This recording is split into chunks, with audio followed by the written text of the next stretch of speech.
Oh, what kind of nasty? No. See, not like the Janet Jackson if I was version. talking about the Boston Celtics, and could have been. He'd be all into it. But now he's going to sit up and do the picking your nose. Well, Janet Jackson said nasty. Let me just go on to the nasty story. Nasty can mean a bunch of stuff. He did a great thing by actually giving the raw, the beat in the chest. The whole thing came out in yesterday's game.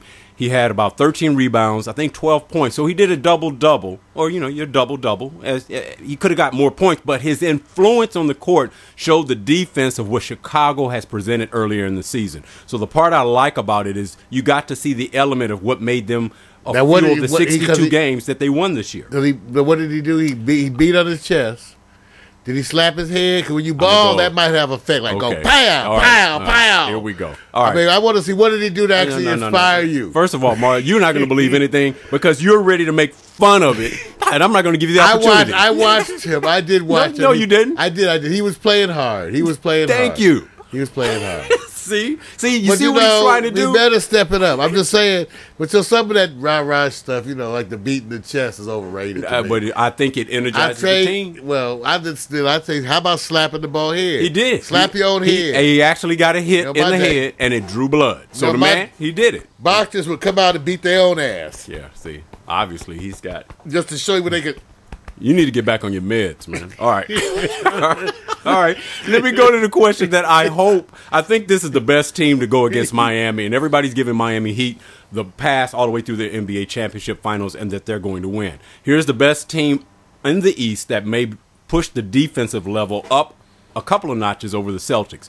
Now, if for some reason the Celtics don't make this phenomenal comeback, which we'll get to watch the game shortly. Oh, yeah, if the Bulls make it, I'm just saying this, if the Bulls make it against Miami, I will say, who is going to actually have the advantage down in the paint? Will it be, do you have more faith in Chris Bosh or Carlos Boozer?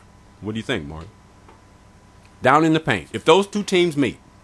It's a little. You got to add a couple other people into that. But, 1-to-1, just 1-to-1. But you know what? That's to be seen. You know what I would really expect, Vic. What I would really expect, even though I don't know what's going to happen. Right. Because I would hate to have to bet money on this. I really think that to me. Right. I expect Boozer to assert himself more against Bosh. I mean, if let's put it like this: if Boozer's going to assert himself against any other center, right, it better be Bosh. It ain't going to be like certain. I mean, even though he does okay, he'll do okay against, say, a Perkins or something like that. Right. I'm just saying, no. So for me, but you know what? It'll be a good matchup. Yeah. Yeah, I believe it's going to be. See, this is the part that I'm saying is I think Bosh has to have those moments where he's being put to what they call, I'm in something that I haven't been before. It's my first time getting this far, being on a team expected to win the championship. And yes, is that somewhat daunting that now the expectations from you are way beyond you being the number one player on the team in Toronto. Now you are the third cog in this wheel in Heatland or Miami. Now you have to step it up even more. He does have to step it up. And and whether, I don't know if he can do, I think Bosh gets the edge on quickness and speed, but Boozer gets the edge on toughness. Right. Now, but here's the thing. I think it all comes down to, because they both have been so spotty, kind of. Right. It's all about who brings the intensity and the hustle. Right. And maintains it. Right. And that's what you're going to have to see. Right. And that means it's a variable that's not, we're not even saying it's a variable of the skill. Right. We're saying it's truly a variable of the heart and desire. So that's where you go.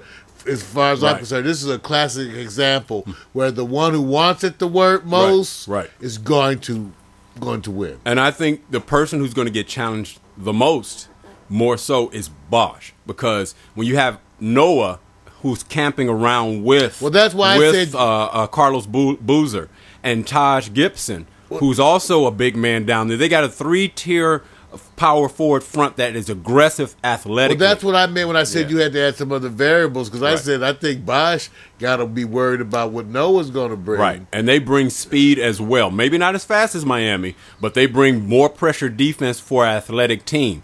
And the running up and down may be an advantage for Chicago on the big man end, because they can run. And if you're not on Noah can run with the best of them.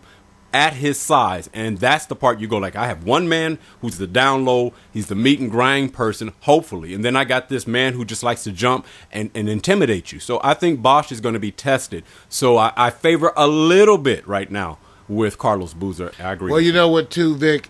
There's offensive speed and there's defensive speed. Some players that are very fast offensively are not the same speed on defense, right, and vice versa. Right. So even though Bosch, to me, has an edge on quickness, his defensive, I'm not sure about how he's going to be defensively because he might be quicker than Noah, right, but Noah sure seems like he goes after it harder. There you go. I agree. Okay, so and look, it remains to be seen. We'll get to see a game tonight, so it'll be interesting to see what happens with Miami and the Celtics. Will Celtics buy some more time? They definitely need the time, but I have to go to another area here because I have to cover hockey. Hockey doesn't get the love as much because it still needs to translate all across the board, and all those sound effects is not going to discourage me from covering this team who actually may find themselves making a little bit of history. The San Jose Sharks actually went up on the Detroit Red Wings 3-0. I mean 3-0. They're up 3-0. They're about to sweep them.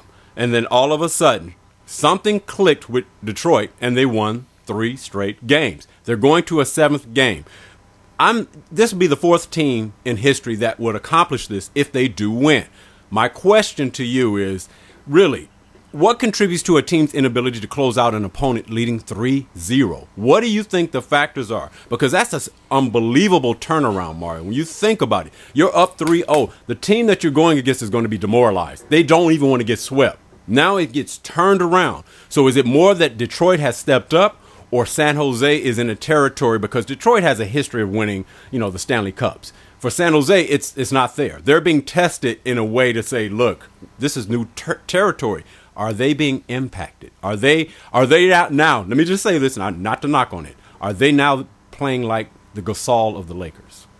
I think they are, and especially in light of their name, the Sharks. Here we go.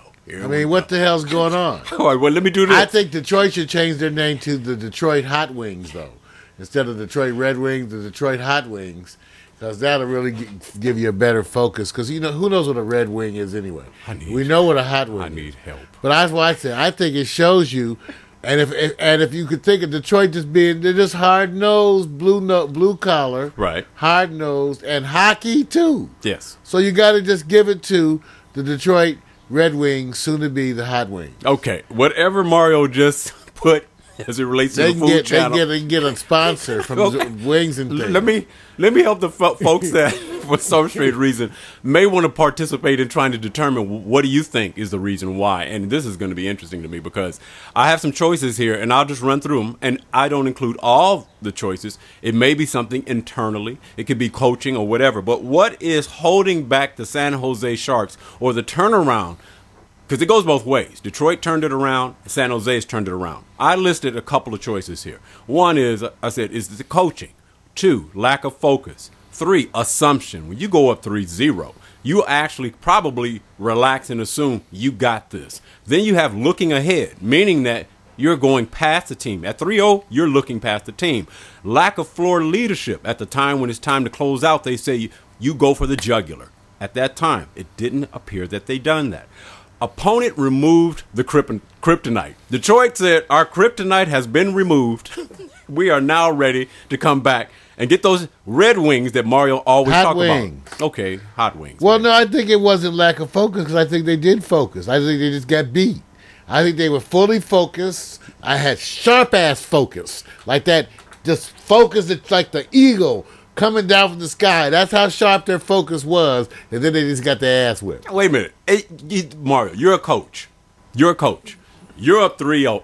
And this team just automatically is just going like, it's over. We're on the verge of losing and getting swept and making history.